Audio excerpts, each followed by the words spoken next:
اللهم اجعل في قلبي نورا۔ خالد رضی اللہ تعالیٰ عنہ نے مال غنیمت کے ساتھ تمام تحفے مدینہ بھیج دیے تھے۔ مدینہ سے خالد رضی اللہ تعالیٰ عنہ کے لیے امیر المؤمنین نے پیغام بھیجا کہ یہ تحفے اگر مال غنیمت میں شامل ہیں یا جزیے میں تو قابل قبول ہو سکتے ہیں، اگر نہیں تو جنہوں نے یہ تحفے دیے ہیں ان سے اس کی قیمت معلوم کر کے جزیے میں شامل کر لو۔ اگر تم جزیہ وصول کر چکے ہو تو تحفوں کی رقم ان لوگوں کو واپس کر دو۔ خالد رضی اللہ تعالیٰ عنہ نے ان سب کو بلا کر انہیں تحفوں کی قیمت ادا کر دی۔ ہیرا کی فتح کے بعد چند دنوں میں خالد رضی اللہ تعالیٰ عنہ نے وہاں کا نظم و نسق رواں کر دیا اور ہیرا کے عمرہ کو ہی انتظامیہ کا ذمہ دار بنا دیا۔ میرے بھائیوں، خالد رضی اللہ تعالیٰ عنہ نے اپنے سالاروں سے کہا، میرے پاس وقت نہیں ہے کہ میں یہاں بیٹھا رہوں، لیکن نظم و نسق کی بحالی بہت ضروری ہے۔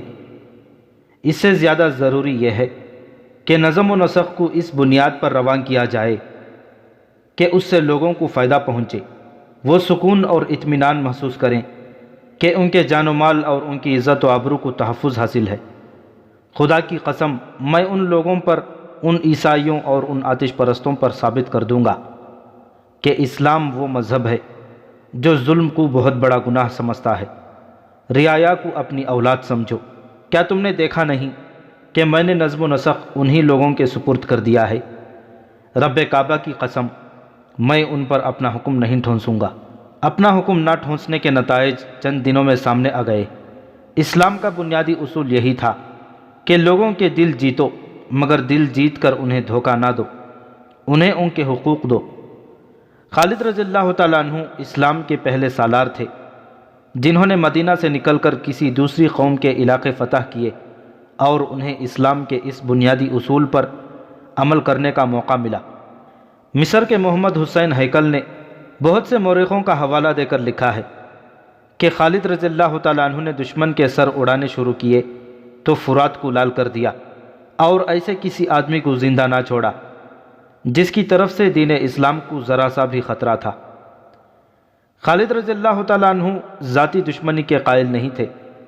متعصب تاریخ دانوں نے حضرت خالد کو ظالم سالار لکھا ہے، لیکن حضرت خالد نے جو بھی علاقہ فتح کیا وہاں کا انتظام مفتوحہ عمرہ و رؤسا کے سپرد کیا تھا۔ البتہ ان کے نگران یعنی بالائی حکام مسلمان مقرر کیے جاتے تھے۔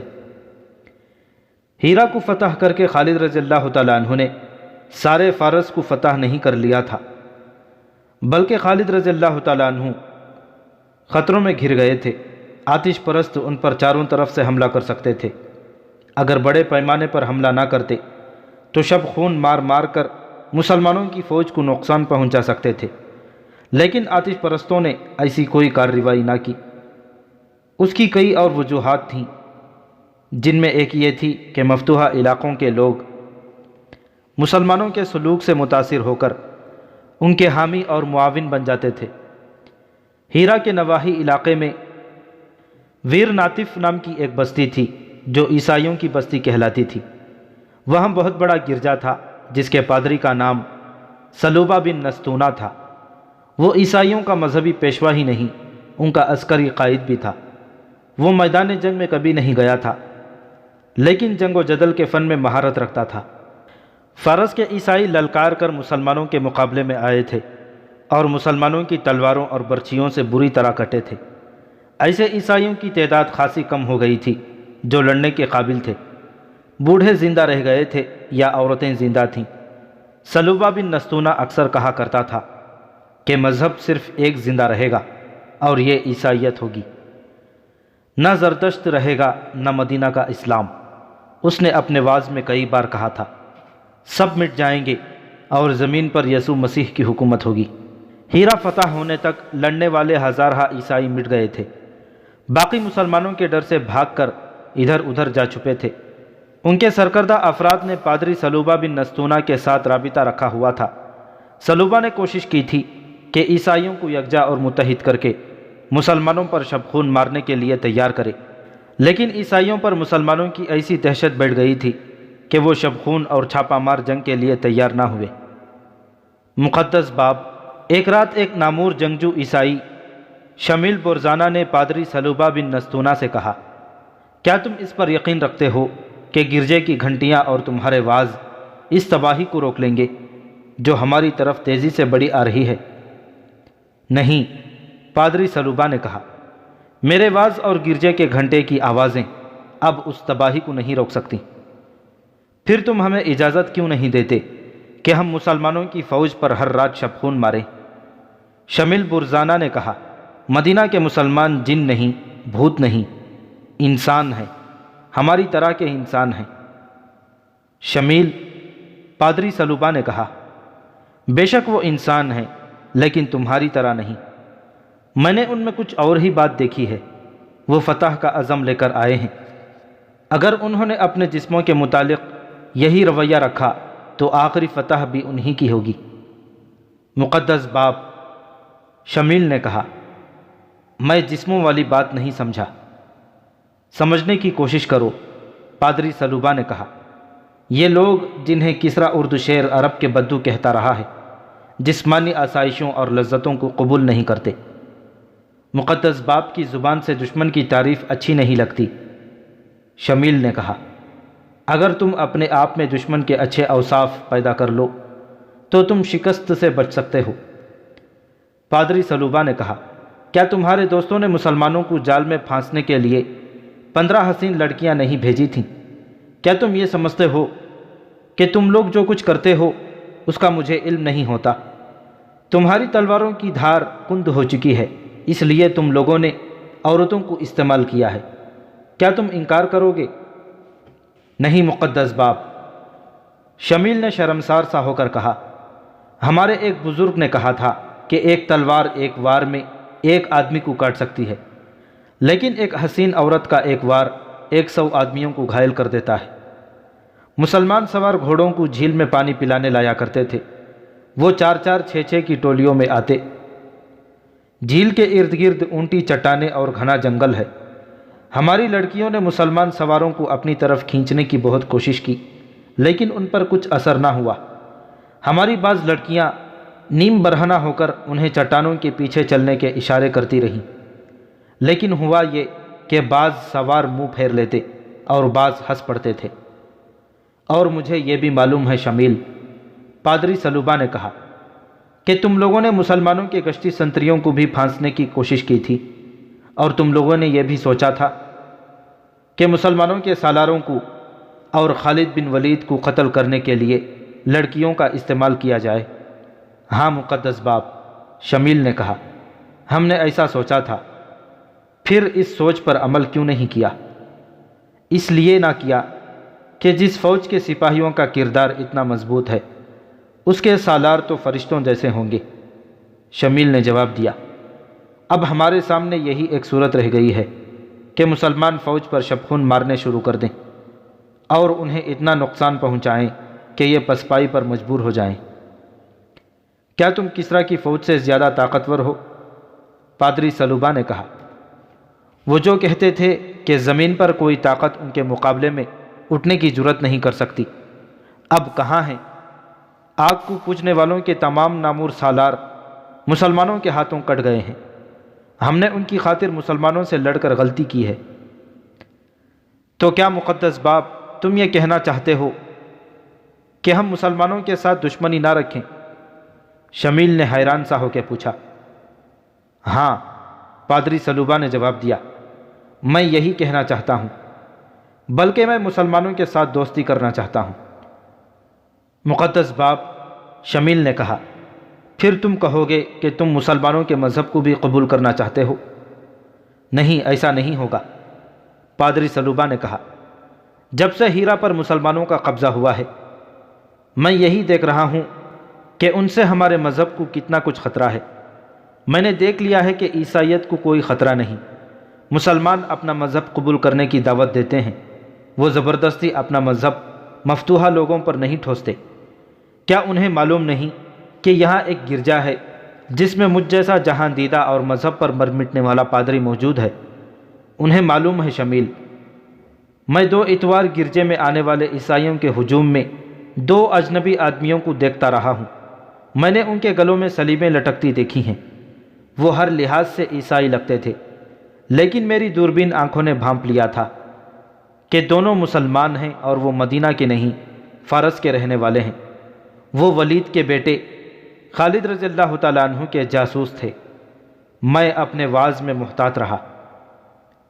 مقدس باپ شمیل نے کہا، اگر تم مجھے اشارہ کر دیتے تو وہ دونوں زندہ واپس نہ جاتے، پھر اس گرجے کی اینٹ سے اینٹ بچ جاتی۔ پادری سلوبہ نے کہا، عقل اور جوش میں یہی فرق ہے شمیل، تم میں جوش ہے اور میں عقل سے کام لے رہا ہوں۔ میں تم لوگوں کو مسلمانوں پر شبخون مارنے اور لڑنے کی اجازت نہیں دوں گا۔ 2-3 روز بعد پادری سلوبہ بن نستونہ گرجے میں تمام عیسائی سرداروں سے کہہ رہا تھا، حقیقت کو دیکھو، کسریٰ کی اتنی زبردست فوج مدینہ کی قلیل سی فوج کے مقابلے میں نہیں ٹھہر سکی۔ تم نے بھی مسلمانوں کا مقابلہ کر کے دیکھ لیا ہے، اب مسلمانوں سے ٹکرا کر تم تباہ ہو جانے کے سوا کچھ نہیں کر سکتے۔ وقت کا ساتھ دو، مسلمانوں نے تمہارے مذہب کے لیے کوئی خطرہ پیدا نہیں کیا۔ انہوں نے ہمیں اور آتش پرستوں کو بھی اپنی اپنی عبادت گاہوں میں عبادت کی اجازت دے رکھی ہے۔ مسلمانوں نے عدل و انصاف میں جو مساوات قائم کی ہے وہ تم خود دیکھ رہے ہو، اور تم یہ بھی دیکھ رہے ہو کہ تم ان کے خلاف آتش پرستوں کے دوش بدوش لڑے تھے، لیکن مسلمانوں نے تمہارے خلاف کسی قسم کی انتقامی کارروائی نہیں کی۔ انہوں نے کاشتکاروں کی زمینوں پر قبضہ نہیں کیا، ان کی فصلوں میں اپنے گھوڑے اور اونٹ نہیں چھوڑے، بلکہ آتش پرست حاکم ان غریب کسانوں پر جو ظلم و تشدد کرتے اور ان کی کھیتیوں کی پیداوار اٹھا لے جاتے تھے۔ یہ لوٹ کھسوٹ ختم ہو گئی ہے۔ اس حقیقت سے انکار نہ کرو کہ مسلمان رعایا کو پورے حقوق دے رہے ہیں۔ تم پر خدا یسوع مسیح کی رحمت ہو، ایک سردار نے پادری سلوبہ کو ٹوکتے ہوئے کہا، کیا تم ہمیں یہ ترغیب دے رہے ہو کہ ہم مسلمانوں کی اطاعت قبول کر لیں؟ کیا یہ ہماری بے عزتی نہیں؟ ایک اور سردار نے کہا، مسلمانوں نے تمہاری عزت کی طرف آنکھ اٹھا کر بھی نہیں دیکھا۔ پادری سلوبہ نے کہا، کیا تم نے انہیں پھانسنے اور گمراہ کرنے کے لیے اپنی لڑکیوں کو نہیں بھیجا تھا؟ کیا وہ تمہاری لڑکیوں کو اٹھا کر نہیں لے جا سکتے تھے؟ اور مت بھولو کہ کسریٰ کے حاکموں نے تمہاری کتنی لڑکیوں کے ساتھ زبردستی شادی کی تھی۔ جسے جو لڑکی اچھی لگی وہ اسے حکماً لے گیا۔ اور یہ بھی سوچو کہ فارس کے وہ سالار اور کمانڈر کہاں ہیں جن کے ساتھ مل کر تم مسلمانوں کے خلاف لڑے تھے؟ کیا انہوں نے تم سے پوچھا ہے کہ تم کس حال میں ہو؟ کیا انہوں نے آ کر دیکھا ہے کہ تم میں سے جو مارے گئے ہیں ان کی بیویاں کس حال میں ہیں، ان کے بچے کس حال میں ہیں؟ اور مسلمان تمہیں سزا تو نہیں دے رہے؟ بے شک وہ ہمیں بھول گئے ہیں، ایک بوڑھے سردار نے کہا۔ تو بجا کہتا ہے مقدس باپ، ایک اور سردار بولا، اب بتا ہمیں کیا کرنا چاہیے؟ تو ہمیں کس راستے پر لے جانا چاہتا ہے؟ یہ تمہاری سلامتی کا راستہ ہوگا، پادری سلوبہ نے کہا۔ اس میں تمہارے جان و مال کی اور تمہاری مذہب کی سلامتی ہے۔ میں مسلمانوں کی اطاعت قبول کر رہا ہوں، اور میں بنقیہ اور بسما کے علاقے کی تمام قابل کاشت اراضی کا لگان وصول کر کے مسلمانوں کو ادا کیا کروں گا۔ تقریباً تمام مورخوں نے لکھا ہے کہ مسلمانوں کے حسن سلوک، عدل و انصاف اور اسلوب حکومت سے متاثر ہو کر دیرناتف کے پادری سلوبہ بن نستونہ نے سب سے پہلے خالد رضی اللہ تعالیٰ عنہ کے سامنے جا کر اطاعت قبول کی اور 10,000 دینار حضرت خالد کو پیش کیے۔ اس رقم کے ساتھ وہ ہیرے اور بیش قیمت موتی بھی تھے جو کسریٰ اردشیر نے پادری سلوبہ کو تحفے کے طور پر دیے تھے۔ یہ موتی دراصل رشوت تھی جو اردشیر نے عیسائیوں کو مسلمانوں کے خلاف لڑانے کے لیے پادری سلوبہ کو دی تھی۔ خالد رضی اللہ تعالیٰ عنہ کے حکم سے ایک معاہدہ لکھا گیا۔ یہ معاہدہ مدینہ کے سالار خالد بن ولید اور سلوبہ بن مستونہ کی قوم کے ساتھ طے ہوا اور تحریر کیا جاتا ہے۔ اس کے مطابق سلوبہ بن نستونہ عیسائی قوم کی طرف سے 10,000 دینار سالانہ بطور جزیہ ادا کرے گا، اور کسریٰ کے ہیرے اور موتی اس رقم کے علاوہ وصول کیے جائیں گے۔ جزیہ کی رقم صرف ان عیسائیوں سے ہر سال وصول کی جائے گی جو اس کی استطاعت اور توفیق رکھتے ہیں، اور جو کمانے کے قابل ہوں گے۔ ہر کسی کو جزیہ کا اتنا ہی حصہ دینا پڑے گا جتنا وہ آسانی سے ادا کر سکے گا۔ اس معاہدے کی روح سے مسلمانوں پر یہ فرض عائد ہوتا ہے کہ وہ عیسائیوں کی بستیوں بنقیہ اور بسما کو ہر طرح کا تحفظ مہیا کریں۔ پادری سلوبہ بن نستونہ کو اس کی قوم کا نمائندہ تسلیم کیا جاتا ہے، جیسا کہ اسے اس قوم نے تسلیم کیا ہے۔ اس معاہدے پر جو خالد بن ولید نے کیا ہے، تمام مسلمان رضامند ہیں اور اس پر عمل کریں گے۔ پادری سلوبہ اس علاقے کی نامور شخصیت تھی۔ ارد گرد کے بڑے بڑے سرداروں اور سرکردہ افراد نے جب دیکھا کہ سلوبہ نے خالد رضی اللہ تعالیٰ عنہ کی اطاعت قبول کر لی ہے تو وہ سب ہیرا پہنچے اور خالد رضی اللہ تعالیٰ عنہ کی اطاعت قبول کرنے لگے۔ انہوں نے جو نقد جزیہ ادا کیا وہ 20 لاکھ درہم تھا۔ مسلمانوں کی شجاعت کی دھاک دور دور تک بیٹھ گئی۔ بڑا ہی وسیع علاقہ مسلمانوں کے زیر نگیں آ گیا۔ خالد رضی اللہ تعالیٰ عنہ نے وقت ضائع کیے بغیر اس علاقے میں اسلامی حکومت قائم کر دی اور انہی سرداروں میں عمرہ منتخب کر کے مختلف علاقوں میں مقرر کر دیے۔ اس کے ساتھ ہی اپنی فوج کے کچھ دستے اس مقصد کے لیے سارے علاقے میں پھیلا دیے کہ کہیں سے اسلامی حکومت کے خلاف بغاوت نہ اٹھ سکے۔ یہ دستے گھڑ سوار تھے اور برق رفتار۔ خالد رضی اللہ تعالیٰ عنہ نے اپنے 3 بڑے ہی تیز اور پھرتیلے سالاروں زرار بن ازور، قعقاع اور مثنی بن حارثہ کو ان دستوں کے ساتھ بھیجا۔ ان تینوں کا انداز ایسا جارحانہ تھا کہ جدھر جاتے تھے ادھر لوگ دبک جاتے اور ان کے سردار آگے آ کر اطاعت قبول کر لیتے تھے۔ اس طرح جون 633 عیسوی ربیع الاخر 12 ہجری دجلہ اور فرات کے درمیانی علاقے اسلامی سلطنت میں آ گئے۔ تخت و تاج کی ہوسکاروں نے اپنی قوموں کو تاریخ کی تاریکیوں میں گم کیا اور اپنے ملک دشمن کے حوالے کیے۔ فارس کی شہنشاہی جو ناقابل تسخیر سمجھی جاتی تھی اور جس کی فوج زرہ پوش تھی، اب زوال پذیر تھی۔ مسلمانوں کی فوج کی نفری فارس کی فوج کے مقابلے میں کچھ بھی نہیں تھی۔ یہ نفری زرہ پوش بھی نہیں تھی اور آتش پرستوں کی فوج کی طرح اتنی زیادہ مسلح بھی نہیں تھی، مگر آتش پرست شکست پر شکست کھاتے چلے گئے اور فارس کے دارالحکومت مدائن کو خطرہ پیدا ہو گیا۔ وہاں اب کسریٰ اردشیر نہیں تھا، وہ صدمے سے مر گیا تھا۔ تاریخ گواہ ہے اور یہ قرآن کا فرمان ہے کہ اللہ جس قوم کو اس کے اعمال بد کی سزا دینے پر آتا ہے اس پر نااہل اور خود غرض حکمران مسلط کر دیتا ہے جو اسی قوم کے افراد ہوتے ہیں۔ اللہ کا یہ قہر آتش پرستوں پر گرنا شروع ہو گیا تھا۔ مدائن میں اردشیر کی موت کے بعد اس کے خاندان میں تخت و تاج کی جنگ شروع ہو چکی تھی۔ خالد رضی اللہ تعالیٰ عنہ کے جاسوس مدائن میں ہی نہیں کسریٰ کے محل میں بھی پہنچ چکے تھے۔ وہ جو خبریں بھیج رہے تھے وہ خالد رضی اللہ تعالیٰ عنہ کے لیے امید افزان تھی۔ مدائن کا تخت اب وہ تختہ بن چکا ہے جس پر میت کو غسل دیا جاتا ہے۔ ایک جاسوس نے مدائن سے آ کر حضرت خالد رضی اللہ تعالیٰ عنہ کو بتایا، یہ تخت کسریٰ کے 3 شہزادوں کی جانیں لے چکا ہے۔ اردشیر کی متعدد بیویاں ہیں اور ہر بیوی کے جوان بیٹے ہیں۔ ہر بیوی اپنے بیٹے کے سر پر کسریٰ کا تاج رکھنا چاہتی ہے۔ اردشیر کے مرنے کے بعد ایک شہزادے کو تخت پر بٹھایا گیا۔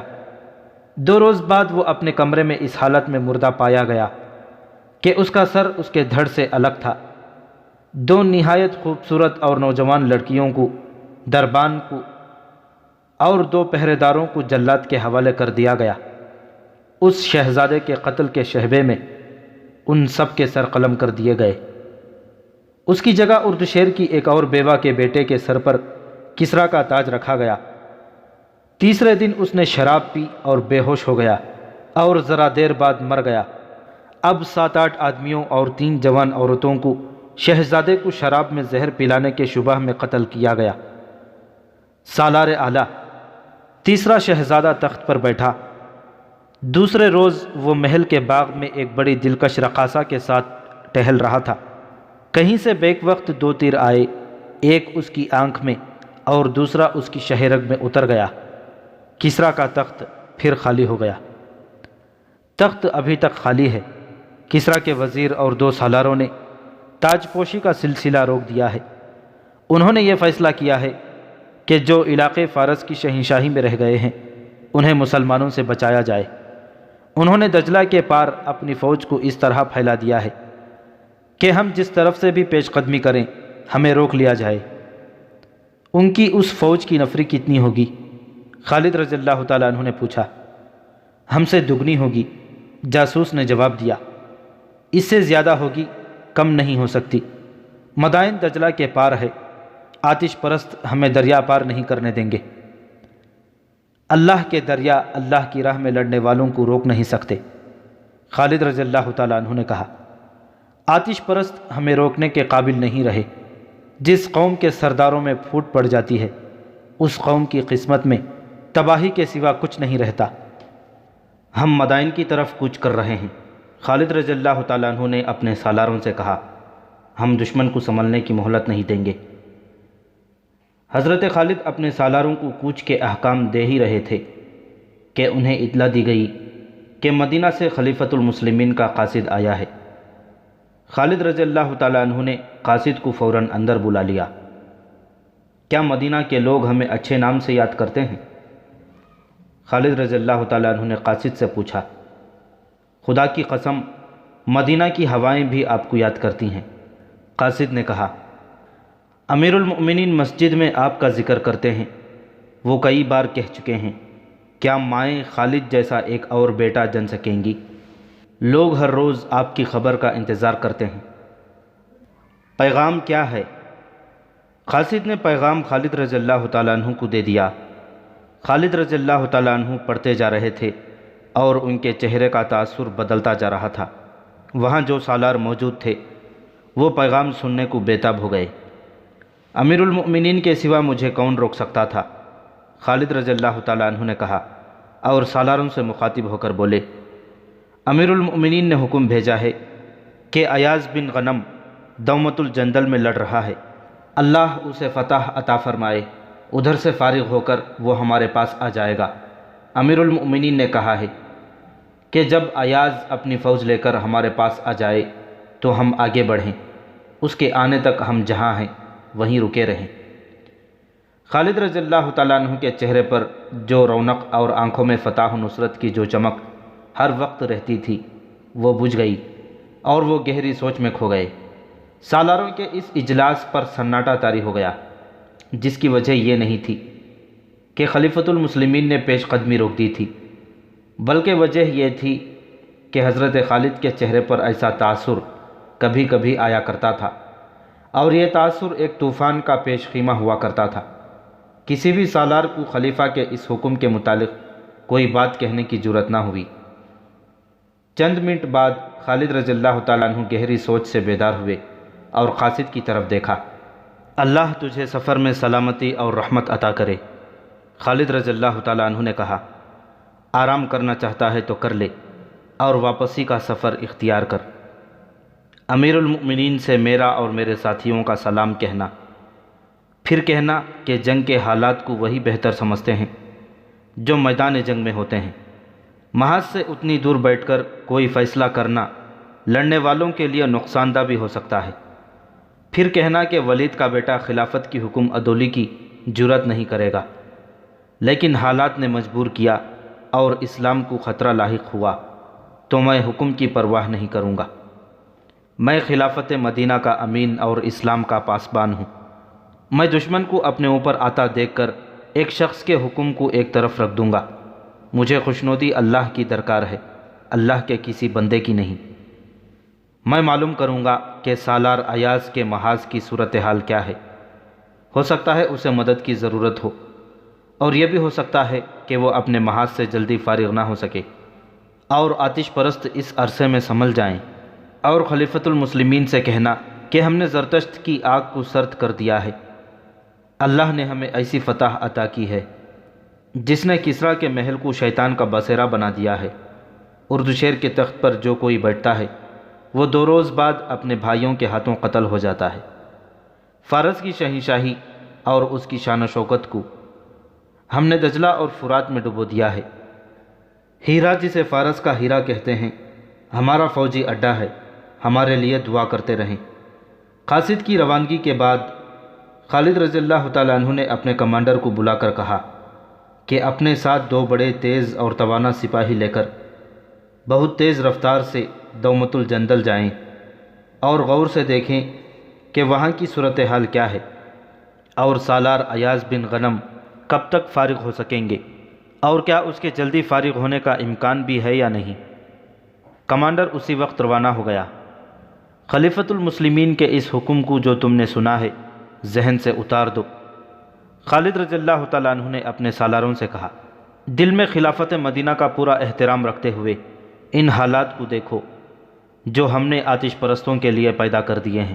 اگر ہم ایاز کے انتظار میں یہیں بیٹھے رہیں تو کسریٰ کی فوج کو سنبھلنے کا وقت مل جائے گا۔ خدا کی قسم تم سب یقین کے ساتھ کہہ سکتے ہو کہ کسریٰ کی فوج پر تم نے جو خوف طاری کر دیا ہے وہ انہیں کسی میدان میں تمہارے مقابلے میں نہیں ٹھہرنے دے گا، اور مدائن کے محلات میں تخت نشینی پر جو قتل و غارت ہو رہی ہے وہ ہمارے حق میں جاتی ہے۔ قوم کے سرداروں میں جب تخت نشینی وجہ پیکار بن جاتی ہے تو فوج ایسی تلوار کی مانند ہو جاتی ہے جو بڑے ہی ڈھیلے اور کمزور ہاتھوں میں ہو۔ ہاں ابن ولید، سالار عاصم بن عمرو نے کہا، کسریٰ کے جن سالاروں نے فارس کے بچے ہوئے علاقوں میں اپنی فوج پھیلا دی ہے وہ سالار بھی تخت کے خواہش مند ہوں گے۔ وہ ہم پر فتح حاصل کر کے فارس کے تخت پر قابض ہونا چاہتے ہیں۔ اگر ایسا ہوا تو فارس جلدی تباہ ہوگا۔ سالار عدی بن حاتم نے کہا، سالاروں کے دماغوں پر جب تخت و تاج سوار ہو جاتا ہے تو وہ اپنے ملک اور قوم کو بڑی جلدی تباہ کر دیتے ہیں۔ جب توجہ تخت کے تحفظ اور اپنی ذات پر مرکوز ہو جاتی ہے تو نگاہیں دشمن سے ہٹ جاتی ہیں۔ خالد رضی اللہ تعالیٰ عنہ نے کہا، میں ان حالات سے فائدہ اٹھاؤں گا، اپنی فوج کو تیاری کی حالت میں رکھو۔ ہم آخری فیصلہ دومت الجندل کی صورتحال معلوم ہو جانے پر کریں گے۔ دومت الجندل کی صورتحال سالار ایاز بن غنم کے لیے مخدوش تھی۔ دومت الجندل اس دور کا مشہور تجارتی مرکز تھا۔ آج کے عراق اور شام کی شاہراہیں یہیں آ کر ملتی تھیں۔ رسول اکرم صلی اللہ علیہ وسلم نے تبوک پر چڑھائی کی تھی تو اس دوران خالد رضی اللہ تعالیٰ عنہ دومت الجندل تک پہنچے اور یہاں کے قلعے سے قلعے دار عقیدر بن مالک کو گرفتار کر کے رسول اکرم صلی اللہ علیہ وسلم کے حضور پیش کیا تھا۔ عقیدر بن مالک نے اسلام تو قبول نہ کیا، رسول اللہ صلی اللہ علیہ وسلم کی اطاعت قبول کر لی تھی، لیکن حضور صلی اللہ علیہ وسلم کی وفات کے بعد ارتداد کا فتنہ اٹھا تو اس شخص نے مدینہ کی وفاداری ترک کر دی اور عیسائیوں اور بت پرستوں کو ساتھ ملا کر ان کا سردار بن گیا تھا۔ ابو بکر رضی اللہ تعالیٰ عنہ نے عقیدر بن مالک کی سرداری کو ختم اور اس کے زیر اثر غیر مسلم قبائل کو اپنے زیر نگین کرنے کے لیے سالار ایاز بن غنم کو بھیجا تھا۔ ایاز تجربہ کار سالار تھے، لیکن دومت الجندل پہنچے تو دیکھا کہ عیسائیوں کا ایک بہت بڑا قبیلہ جو کلب کہلاتا تھا اپنے علاقے کے دفاع کے لیے تیار تھا۔ یہ قبیلہ جنگ و جدل میں شہرت رکھتا تھا۔ ایاز نے قلعے کو محاصرے میں لے لیا، لیکن عیسائیوں نے باہر سے مسلمانوں کو محاصرے میں لے لیا۔ ایاز کی فوج کو آگے بھی اور عقب میں بھی لڑنا پڑا۔ اس صورتحال نے جنگ کو ایسا طول دیا جو ختم ہوتا نظر نہیں آتا تھا، اور یہ صورتحال ایاز کے لیے روز بروز مخدوش ہوتی جا رہی تھی۔ خالد رضی اللہ تعالیٰ عنہ کا بھیجا ہوا کمانڈر واپس آیا تو اس نے خالد رضی اللہ تعالیٰ عنہ کو بتایا کہ ایاز بن غنم کیسے آئے گا، اسے تو خود مدد کی ضرورت ہے۔ کمانڈر نے دومت الجندل میں ایاز اور دشمن کی فوجوں کی پوزیشنیں تفصیل سے بیان کی۔ خدا کی قسم میں یہاں انتظار میں فارغ نہیں بیٹھ سکتا، خالد رضی اللہ تعالیٰ عنہ نے پرجوش آواز میں کہا۔ پیشتر اس کے کہ دشمن آگے آ جائے، میں آگے بڑھوں گا۔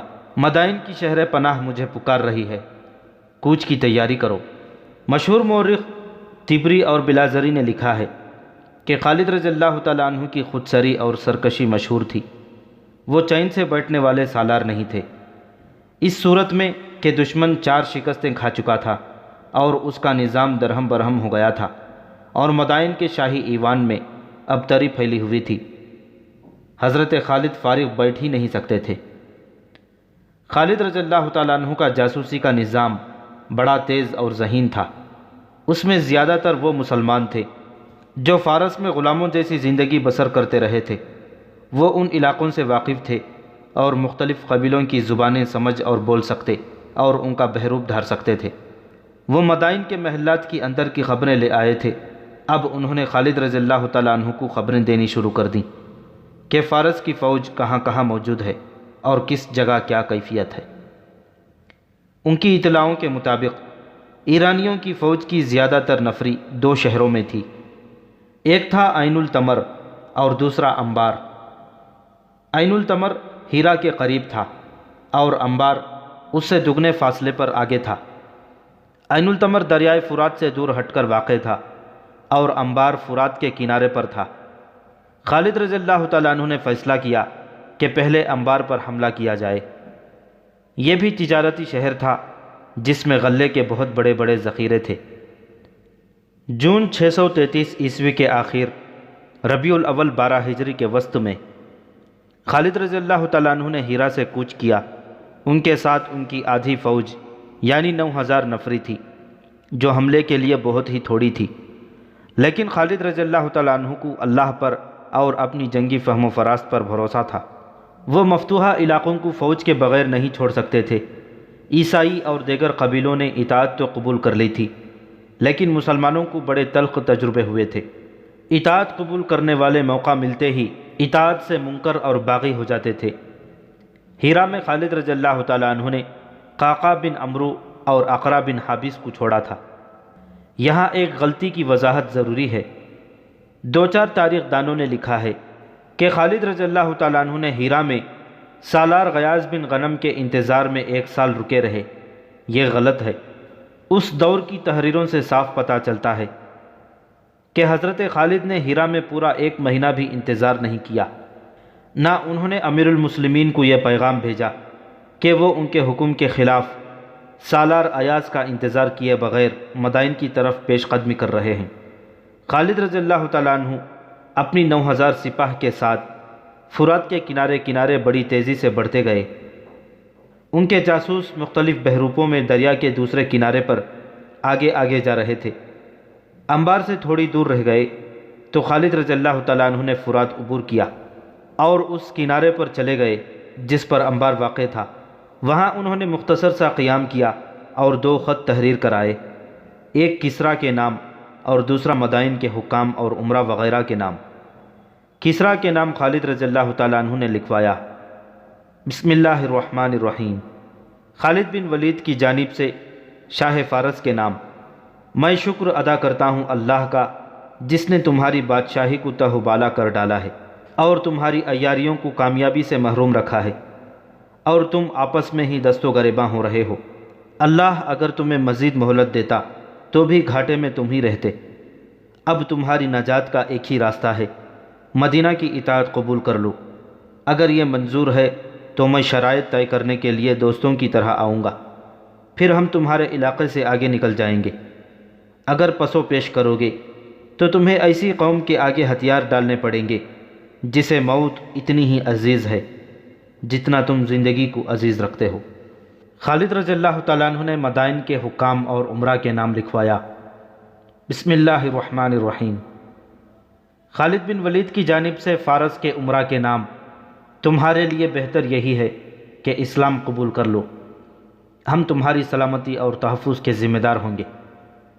اسلام قبول نہ کرو تو جزیہ ادا کرو، ورنہ سوچ لو کہ تمہارا سامنا ایک ایسی قوم سے ہے جو موت کی اتنی ہی شیدائی ہے جتنے فریفتہ تم شراب پر ہو۔